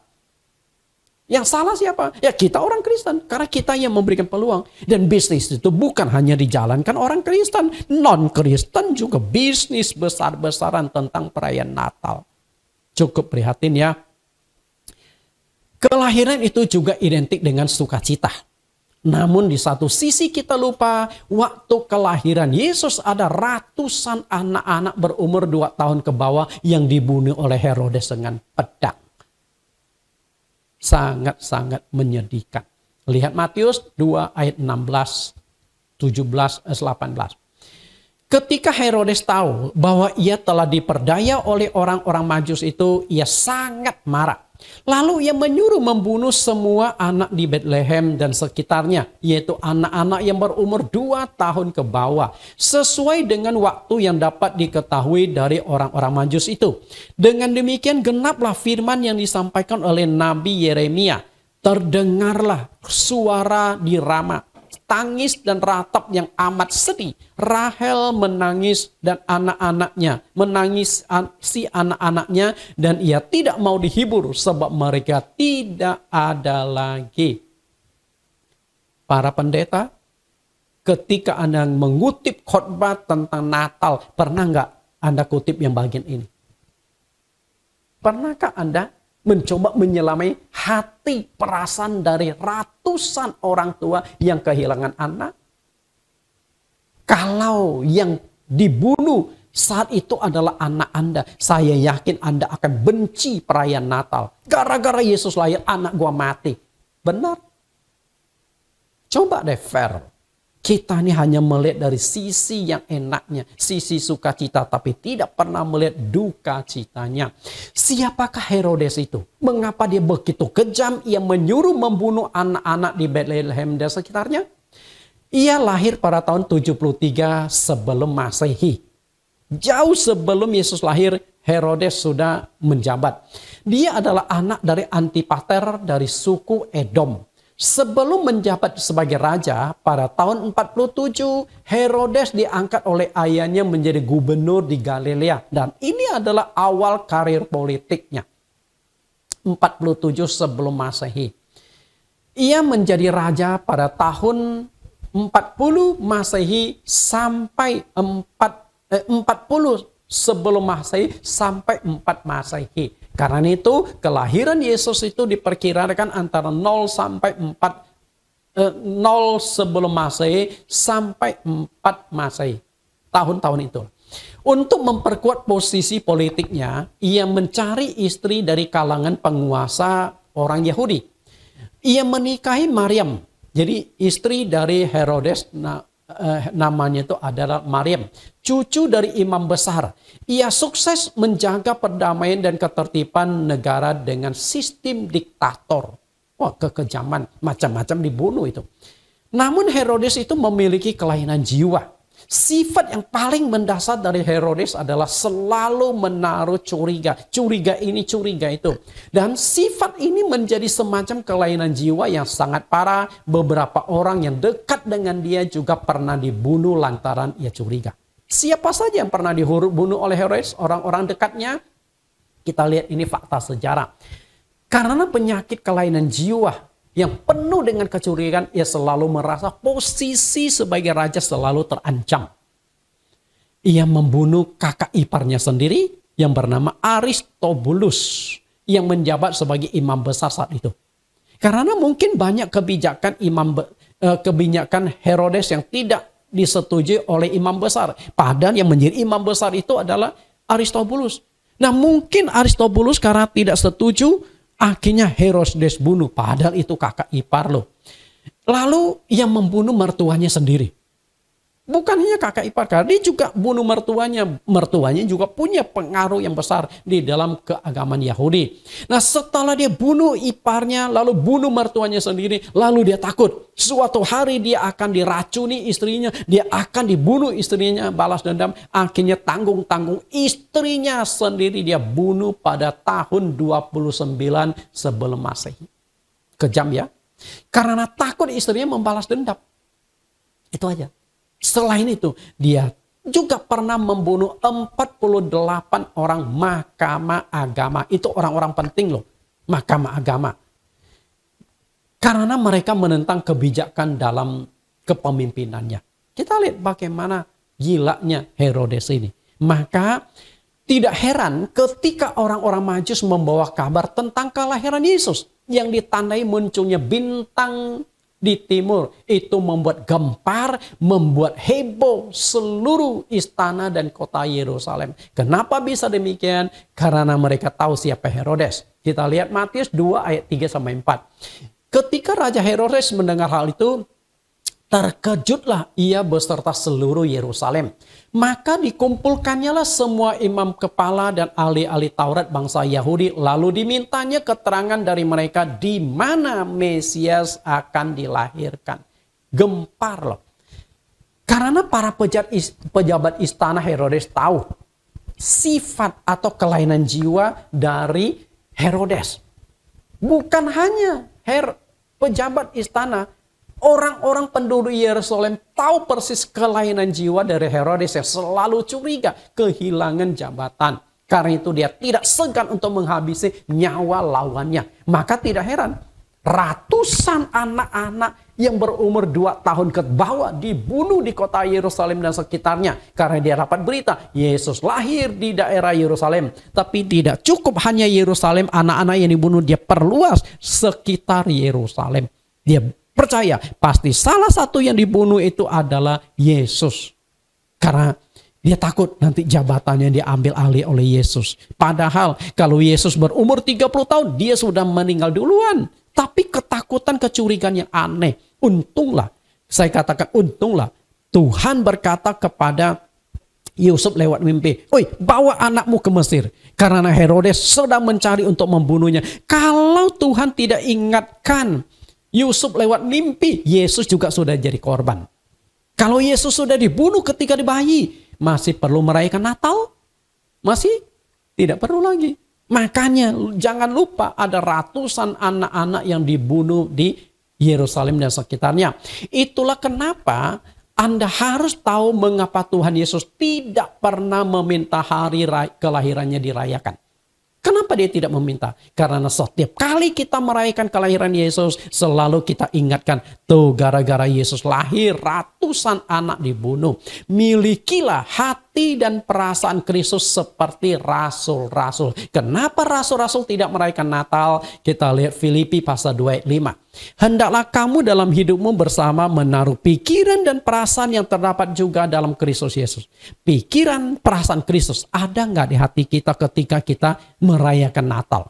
Kalau kita punya hati seperti itu, kita akan perhatikan orang miskin. Oke lah, momen Natal kita nggak usah rayakan, tapi manfaatkan uang itu untuk bantu orang miskin. Ya, nah bulan Desember ini kami mengadakan aksi sosial membagi 1.000 paket sembako. Hari Minggu ini, tepat tanggal 5 Desember, kami membagikan 250 paket sembako di Jalan Teh, di Glodok. Nah kemudian hari Senin, Selasa kami bagikan lagi, total ada 1.000 paket sembako. Dan satu paket itu nilainya 69.000 yang terdiri dari 5 kilogram beras dan juga minyak 1 liter. Kami bagikan ke pemulung-pemulung, kepada rakyat yang miskin. Karena itulah di momen Natal, di momen Desember ini yang dianggap hari kelahiran Yesus, kami membagikan 70 juta. 70 juta yayasan kami yang namanya Yayasan Servia untuk orang-orang miskin. Untuk mereka yang tidak mampu, para pemulung dan lain sebagainya. Itu lebih berharga, lebih berarti. Saya promosikan ini bukan untuk pamer, supaya Bapak Ibu tahu itu lebih berharga daripada 70 juta kita manfaatkan untuk pesta-pesta perayaan Natal. Nggak ada manfaatnya, lebih baik kita tolong orang miskin. Bapak Ibu yang saya kasih, perhatikan gambar ini. Apa yang Bapak Ibu lihat? Pasti sudah tahulah, Anda pernah makan ya. 1 jiwa itu sangat berharga di mata Tuhan. Maka tidak heran bila untuk menyelamatkan 1 jiwa orang yang kerasukan setan di Gerasa, Tuhan Yesus membiarkan 2.000 ekor babi yang nilainya lebih dari 10 miliar itu binasa terjun ke dalam danau. Karena begitu setan itu keluar, si legion-legion itu keluar dari tubuh orang yang kerasukan itu, Yesus izinkan masuk ke babi-babi. Jadi babi-babi 2.000 ekor itu kerasukan setan semua. Rame-rame terjun payung ke jurang, mati semua. Puluhan miliar hilang. Hanya 1 jiwa loh. 1 jiwa loh. Oke. Renungkan. Apakah hati Tuhan Yesus tidak hancur, terluka gara-gara kelahirannya ratusan anak-anak tak berdosa itu dibunuh dengan sadis oleh Herodes? Terluka enggak? Kalau engkau ayah, kalau engkau ibu, engkau pasti terluka kalau anak-anakmu yang jadi korban kejahatan, korban kesadisan dari Herodes. Renungkanlah. Itu sebabnya mengapa para rasul di gereja awal tidak pernah merayakan hari kelahiran Yesus Kristus. Karena mereka punya hati dan punya pikiran Kristus. 1 Korintus 2 ayat 16. Sebab siapakah yang mengetahui pikiran Tuhan? Siapa yang mengetahui pikiran Tuhan Yesus? Sehingga ia dapat menasihati dia. Tetapi kami memiliki pikiran Kristus. Artinya murid-murid itu bisa menyelami hati dan pikiran Tuhan. Makanya mereka tidak pernah perintahkan perayaan Natal karena mereka tahu perayaan Natal memang satu sisi adalah kelahiran juru selamat dunia. Tapi di sisi lain lihatlah ratusan anak-anak tidak berdosa. Ratusan anak-anak yang masih menyusui mati dibunuh gara-gara kelahiran Yesus. Milikilah hati empati terhadap orang-orang tua yang korban karena kejahatan Herodes di dalam perayaan kelahiran Yesus. Tuhan Yesus berkati, kita tundukkan kepala kita. Di dalam nama Tuhan Yesus kami berdoa. Tuhan, kami sudah mendengar 2 poin. Mengapa Natal itu tidak perlu dirayakan? Karena tidak ada perintah dari Engkau. Dan juga Natal maknanya telah mengalami pergeseran. Tuhan, hamba-Mu mengasihi Engkau.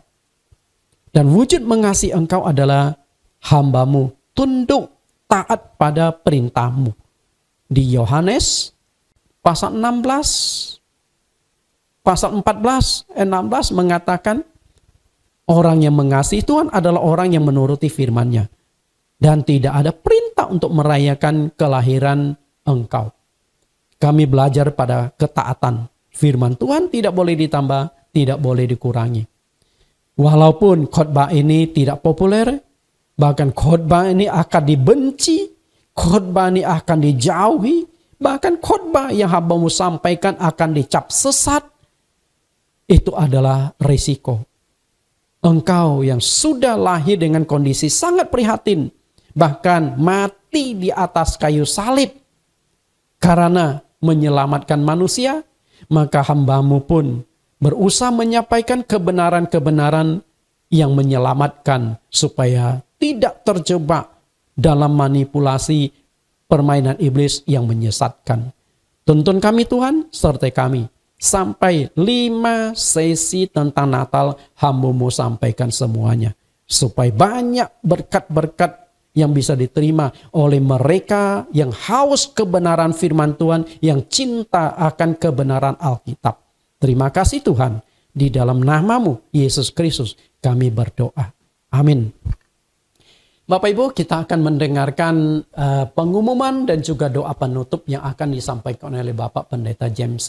Mari Pak Pendeta, saya persilakan.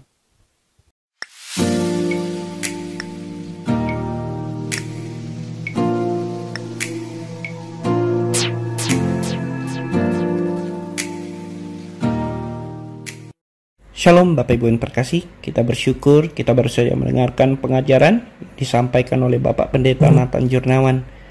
Pada kesempatan hari ini saya juga akan menyampaikan beberapa buah pengumuman. Yang pertama, khotbah pengajaran berseri dengan tema pernikahan yang terdiri dari 15 judul telah selesai dikupas. Bagi Bapak Ibu yang belum sempat mengikuti topik itu secara lengkap, bisa ditonton kembali di link YouTube Jesus Christ Community. Bagikanlah khotbah-khotbah tersebut kepada anak-anak muda kita, kepada bapak-bapak dan kepada ibu-ibu sekalian, supaya mereka menjaga kekudusan dan memiliki landasan firman yang kuat dalam hubungan pernikahan mereka. Pengumuman kedua, sinode kita, Gereja Yesus Kristus Allah Esa, telah membuka link YouTube yang khusus memuat mengenai pengajaran-pengajaran doktrin dengan nama Sinode GYAE.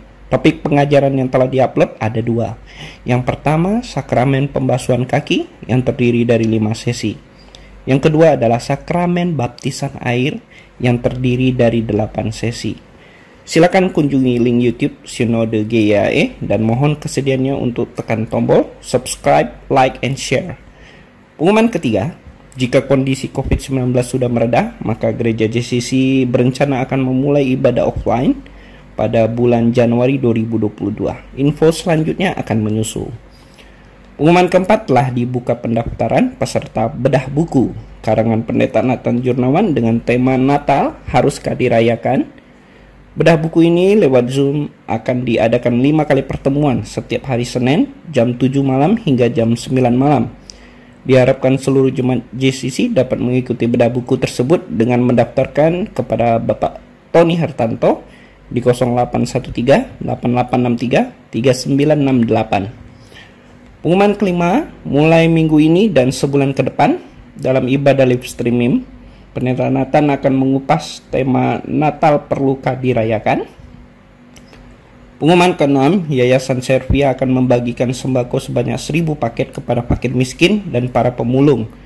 Nilai nominal sebesar Rp70.000 per paket.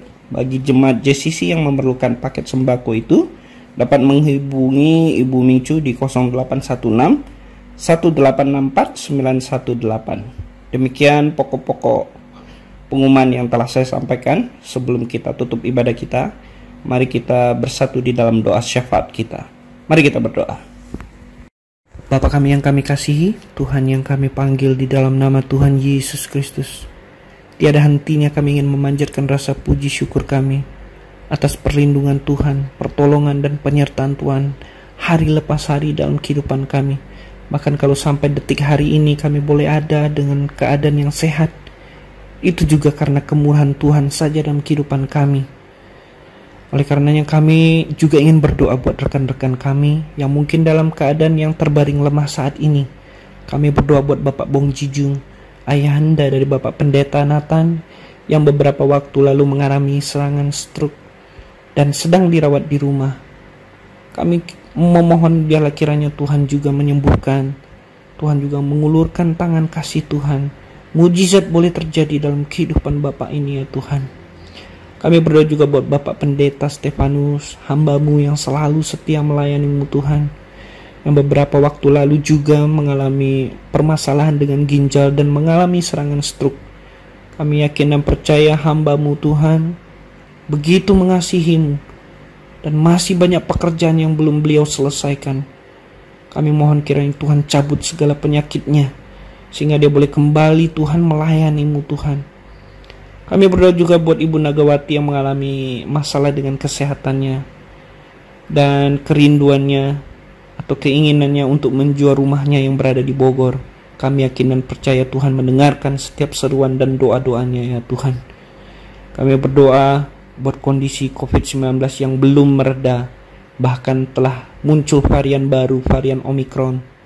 Kami berdoa buat pemerintahan yang berada di bawah kepemimpinan Bapak Jokowi dan segenap jajarannya, setiap gugus tugas yang mengurus permasalahan penyebaran COVID. Biarlah Tuhan berikan hikmat. Biarlah kiranya pelaksanaan vaksinasi boleh segera tercapai dan berlangsung dengan cepat dan tertib. Tak lupa kami berdoa buat kedamaian dan keamanan negara kami yang kami kasih, khususnya TNI yang berada di jajaran terdepan di dalam melindungi NKRI ya Tuhan, untuk menghadapi kelompok bersenjata yang berada di Papua. Biarlah konflik ini boleh terselesaikan dengan baik ya Tuhan. Biarlah negara kami boleh kembali damai. Kami berdoa buat kerinduan kami selama ini untuk membeli sebuah gedung gereja sendiri Tuhan, di mana selama ini kami belum punya gedung ibadah sendiri. Kami rindu sekali Tuhan. Kami ingin bersekutu di dalam rumah yang telah Tuhan sediakan bagi kami, sehingga kami boleh menetap dan kami boleh bertumbuh, tertanam dan berbuah di dalamnya Tuhan. Tak lupa kami berdoa buat impian kami dalam pengajuan dan pengurusan dana kemanusiaan Yayasan Servia dari luar negeri, agar semuanya dapat berjalan dengan lancar. Kami berdoa buat hamba-Mu, buat setiap pengurus dan setiap jemaat di tempat ini Tuhan. Inilah yang menjadi doa dan harapan kami pada kesempatan hari ini. Dalam nama-Mu kami berdoa dan mengucap syukur. Haleluya, haleluya. Bapak Ibu, kita sudah mendengarkan pengumuman dan juga doa syafaat. Kita akan akhiri ibadah kita. Mari angkat tangan saudara-saudari. Kasih dari surga turun atas saudara sekalian. sehingga kasih Tuhan akan melimpah di dalam hidup saudara. Maka saudara akan diberkati dalam setiap pekerjaan saudara. Saudara akan dilindungi kemanapun engkau melangkah. Saudara akan disembuhkan apapun penyakitmu. Sukacita damai sejahtera Tuhan akan turun di dalam keluargamu, di dalam pernikahanmu, di dalam kehidupan anak-anakmu. Sehingga engkau akan merasakan kelahiran Yesus Kristus benar-benar di dalam hatimu. Bukan melalui perayaan-perayaan. Tuhan mengasihi engkau saat ini sampai selama-lamanya. Kita naikkan pujian kasih dari surga. Kasih dari surga memenuhi tempat ini. Kasih dari Bapa surgawi. Kasih dari Yesus mengalir di hatiku, membuat damai di hidupku. Mengalir kasih dari tempat tinggi, mengalir kasih dari tata Allah Bapa, mengalir, mengalir, mengalir dan mengalir, mengalir memenuhi hidupku, mengalir memenuhi hidupku. Amin. Sampai bertemu minggu depan, volume yang kedua. Natal perlukah dirayakan?